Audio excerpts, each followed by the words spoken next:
everybody, this is D Hunter, bringing another action figure review. Today, we're going to look at the McFarlane DC Multiverse, Batman Forever, Tommy Lee Jones, Two-Face.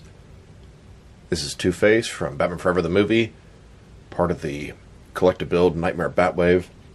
I pre-ordered this guy for the McFarlane toy store, took advantage of the coupon code and the bundle discount, and even after shipping taxes, got these guys for less than retail. So let's take a look at the packaging. As you can see at the top, 22 moving parts. McFarlane Toys, ages 12 plus. DC Multiverse Two-Face, collective build Nightmare Bat. This is the fourth of 4 figures you need to complete the Build-A-Figure. Here he is in the package. Looks like we have a total of 4 hands, collector's card, display stand, and part of the Nightmare Bat. One side of the package, Two-Face from Batman Forever. Other side, Two-Face. The bottom, there's his barcode if that helps anybody. And on the back side, here's the Nightmare Bat.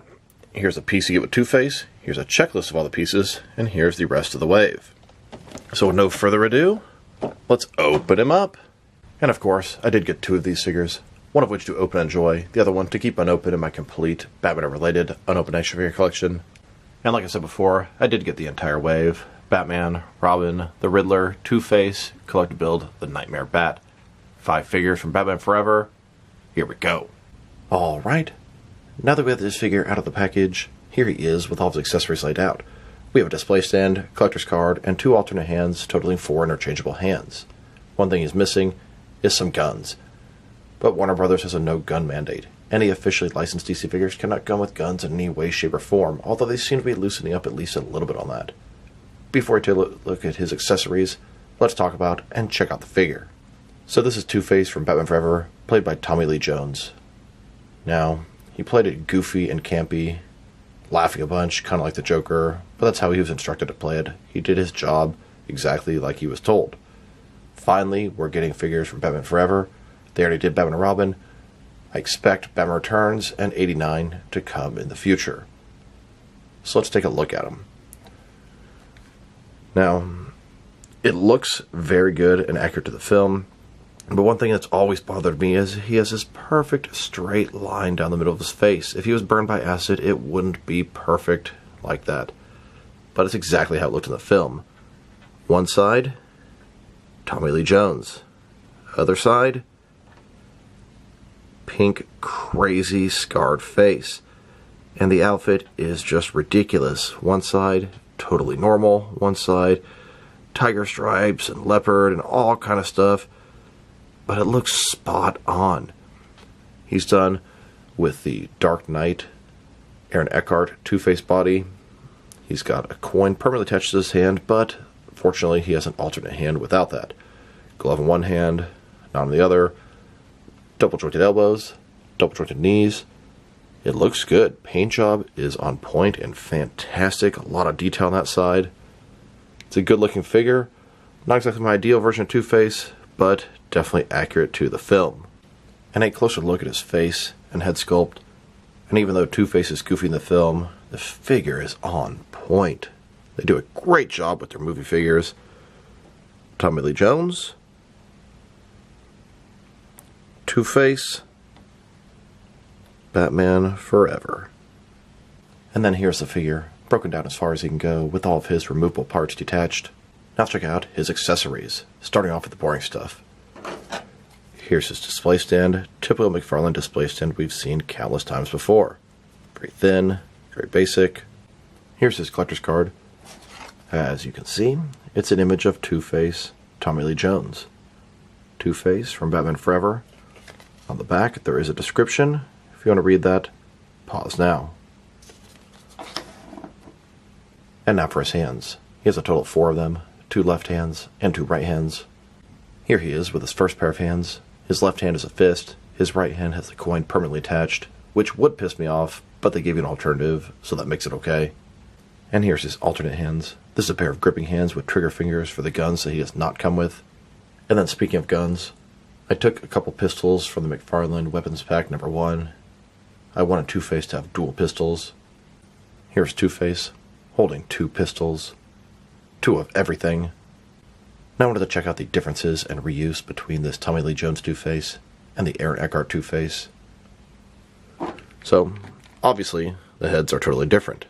As we go further down, The arms are exactly the same, even the hands. I believe the torso is the same, with a different jacket on top. The diaper and the legs are also identical, but man, they look totally different.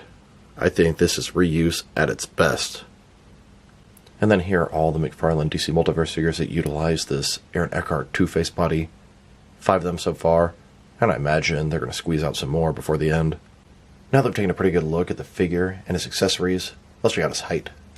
From bottom to the top of his hair, standing about 7.25 inches tall, which could translate to about 18.5 centimeters.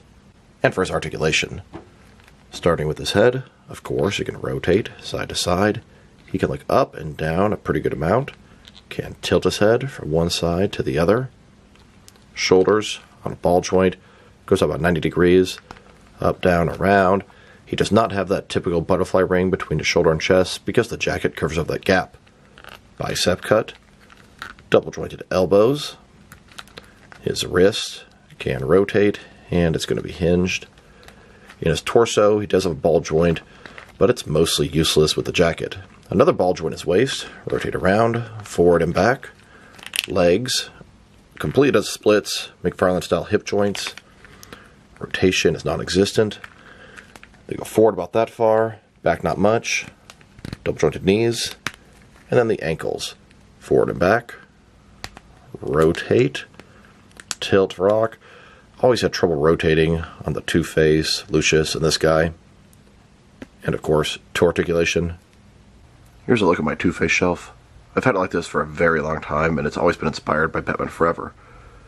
As you can see, the back wall, half's brick, half's wood, American flag, one burnt, one not, giant coin, one with the face up, one with the tail up. Even the wrestling table here is half dark, half light, bunch of coins, little box with gun and coins from John Wick, dual pistols, white mirror, table, chair, dark mirror, table, and chair, duality, Two-Face. Here's a look at Two-Face holding his arms around a couple of Marvel Legends figures, the White Queen and Black Queen. These are great stand-ins for Sugar and Spice. I would love it if somebody would make a Sugar and Spice figure.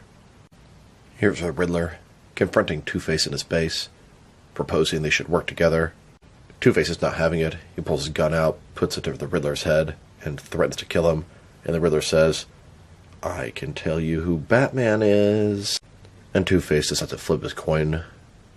That will determine if he kills the Riddler or not. Now let's check him out. Next to some other action figures, starting off with some other Two-Face figures. Here's the McFarlane Batman Forever Tommy Lee Jones Two-Face, next to the old Kenner version. Boy, it has been a long time coming to get an updated figure of this guy. And McFarlane did not disappoint. Here are all the McFarlane DC Multiverse Two-Face figures they've made so far. Kind of interesting, the only comic one is Two-Face's Batman. We need a comic Two-Face, Arkham City Two-Face. Here he is, with all my DC Direct Two-Face figures. Then, with my Mezco Two-Face figures. Then, next to the Mixmax Two-Face. And now, with the Soap Studios Two-Face. And here, with all of my Mattel Two-Face figures. Really want to get that DC Superheroes one. Then, next to the Mafex Two-Face. McFarlane also made a couple of Two-Face figures in their 1966 Retro line and their animated DC Direct re-release line. Here are all the Two-Face figures I have in my collection. I'd love to get the Mattel DC Superheroes and a couple of DC Direct ones that I'm missing. Here he is, next to a couple of Harvey Dent figures by Mafex and Mattel. Now let's check him out with some other Two-Face henchmen or related characters. Here he is with the Hasbro Marvel Legends White Queen and Black Queen. I always thought they were great villains for Sugar and Spice. And here, with the older Toy Biz Marvel Legends version of White Queen and Black Queen. Then, with a couple of Mattel Wrestling Christian figures.